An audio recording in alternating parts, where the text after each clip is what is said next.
Olá, olá, eu sou o Bruno Miranda, eu sou fisioterapeuta e essa é a aula do básico. Que tipo de mensagem o nosso sistema nervoso é capaz de enviar? Tá, nos últimos episódios a gente começou a entender qual a estrutura que dá força, base e sustentação para que todo o nosso sistema nervoso continue a funcionar. Agora a gente começa a entrar no espectro de como funciona e para que funciona. Quando a gente começa a aprofundar no assunto, ou mais especificamente no tópico de como o sistema nervoso se comunica, o que são realmente sinapses e de onde aonde elas vão, muita da... Desculpa o corte, mas meu gato acabou atacando o celular. Voltando. Muitas das literaturas, quando a gente fala de mensagem do sistema nervoso, acabam tentando comparar os meios de comunicação de uma região com a outra como se fosse uma comunicação binária. O que quer dizer binária, para quem não tem muito contato com a área da informática? É simplesmente que as únicas mensagens que são enviadas são duas, sim ou não. E o resto acaba sendo uma combinação ou uma variação de, digamos assim, sequências simples de estímulo-resposta.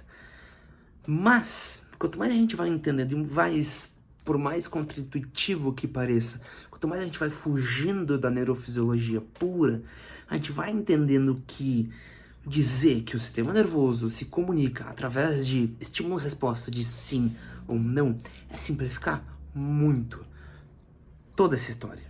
Quer saber o porquê?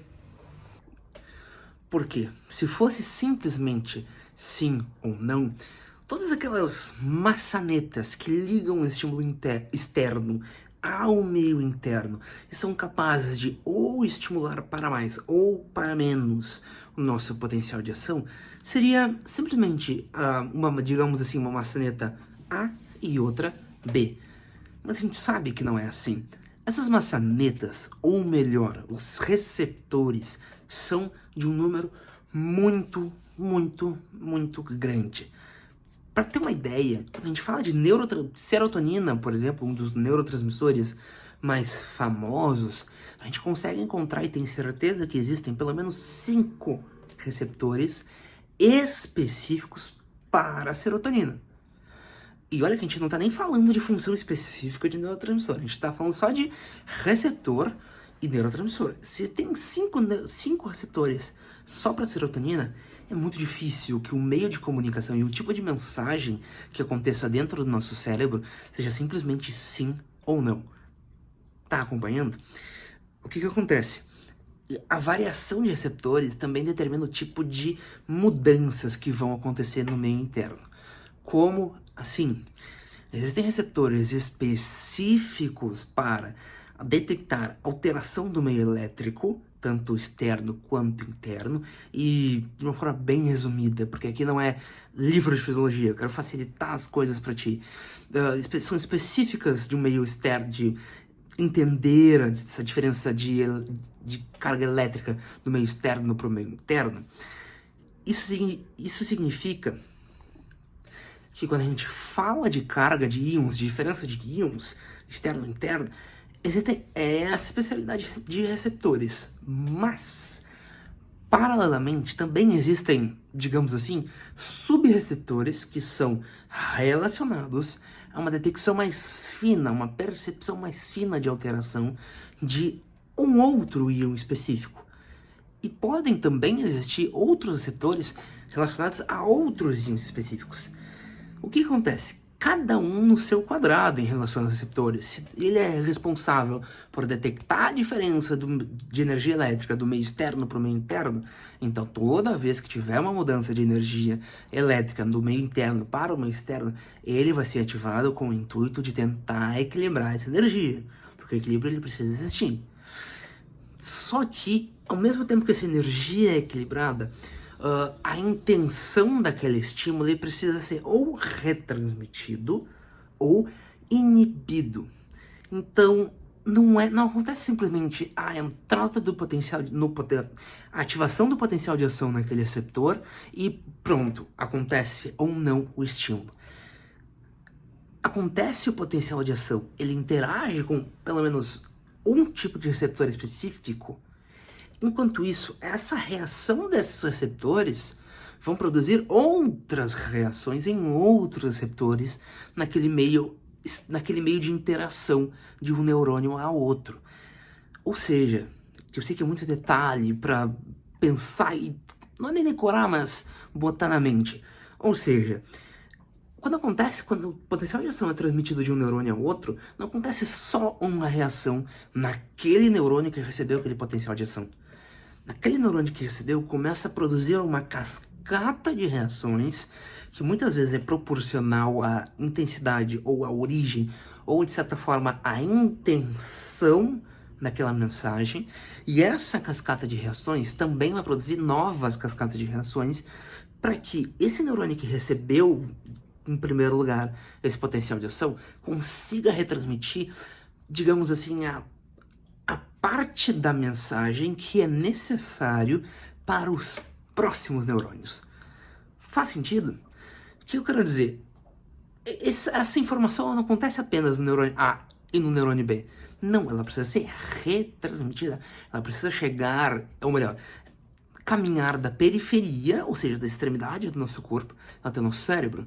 No nosso cérebro, ela precisa interagir com outras regiões que também possam ter alguma relação com esse tipo de mensagem. Para essa interação com outras regiões acontecerem, outras mensagens dentro do cérebro, de diversas formas diferentes, precisam acontecer. Olha só quanta mensagem, quantas formas de mensagem existem só para chegar, digamos assim, um estímulo. Sabe, todo mundo que abre um livro de fisiologia, o primeiro exemplo de reflexo ou, de certa forma, de vias sensoriais que se tem no livro de fisiologia é aquele do reflexo patelar. O que é o reflexo patelar, resumido? É toda vez que se estimula o tendão do joelho, que é responsável por esticar o nosso joelho, aquela informação que chega através de um músculo, digamos assim, de cima da coxa, na medula ela já vai ter outros tipos de reações para mandar uma informação diferente para o músculo de baixo da coxa, para que exista uma integração, para que a resposta aconteça de uma forma direcionada. Só esse exemplo, a gente já é instigado a pensar de que não é a mesma coisa que um computador. Nosso cérebro não é binário, digamos assim, de sim ou não. Nosso cérebro é integrativo. Por mais que essa palavra tenha sido associada a coaches hoje em dia, integrativo também quer dizer que primeiro ele recebe todas as informações que ele precisa receber, primeiro ele pensa nas informações que ele recebeu, primeiro ele planeja as reações do que pode acontecer com as informações que ele recebeu, para que aí ele mande uma resposta. Só desse tipo de interação, a gente já começa a perceber que não é só sim ou não. Ou, falando fisiologicamente, não é só excitação e inibição. Para que o movimento aconteça, para que o reflexo patelar aconteça, por exemplo, não é só excitar o músculo de baixo da coxa e inibir o músculo de cima da coxa, por exemplo. Ele precisa ser integrado a como as outras regiões estão relacionadas ao joelho naquele momento.